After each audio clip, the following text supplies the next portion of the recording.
super excited to have you on this edition of the show. One industry that has come out stronger from the global pandemic is technology. And the e-commerce industry, led by a number of global giants, is a major part of tech today. My guest today discusses the opportunities and challenges for the e-commerce industry in a post-COVID world. There is indeed a lot lined up for you. But first, some tech news and updates.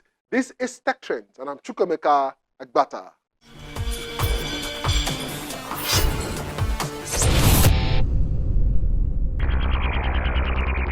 There are no morals about technology at all. Technology expands our ways of thinking about things, expands our ways of doing things. If we're bad people, we use technology for bad purposes. And if we're good people, we use it for good purposes.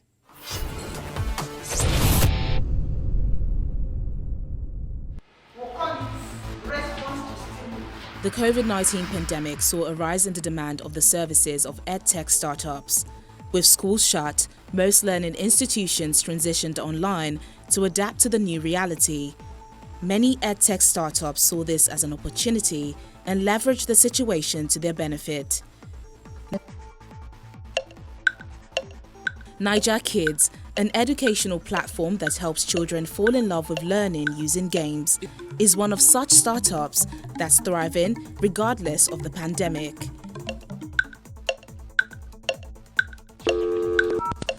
With an aim to improve the academic performance of primary school children while also imbibing important life skills and values in them, they've helped children remain engaged and motivated during remote learning. With the pandemic, what we found out is that there has been an increased demand for education technology resources. So Naija Kids has experienced a real boom in parents and schools requesting for our games to help the children learn. Because one of the things you find out about online learning is that the longer it is, the more children get, unmotivated or just are not interested in learning. It becomes boring. And that's why you have to add in the flavor and add in the variety, and that is where gamification and educational games come in. Where do these animals live?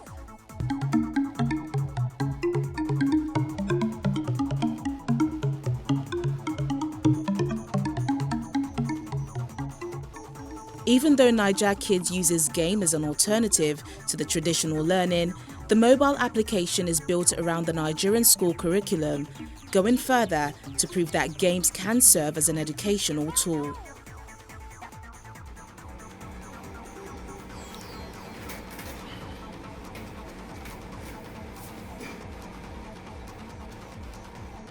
Working remotely to meet up with the demands of schools, the team continues to find ways to provide educational content, but not without the support of the schools.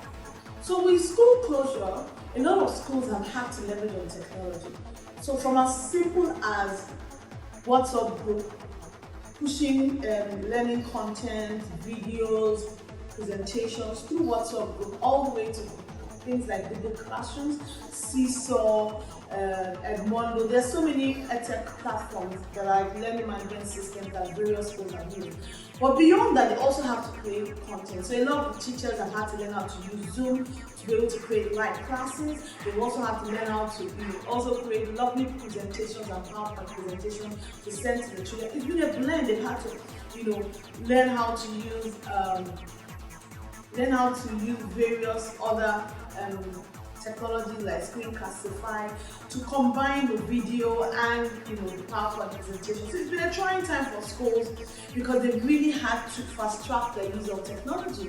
And what has also happened is that not everybody has a device, a smartphone, so that has also hindered schools that weren't already using technology. There's been a lot of learning that also had to happen with both the parents and the children, learning how to use these devices. Educational technology came to the rescue during the lockdown period, but it's been quite challenging for the students, parents, and even teachers.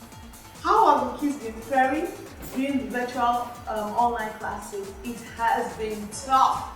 Even though they have been familiar with using technology, they've never had to use this extensively. For all over the world, you hear the same report that it has been trying.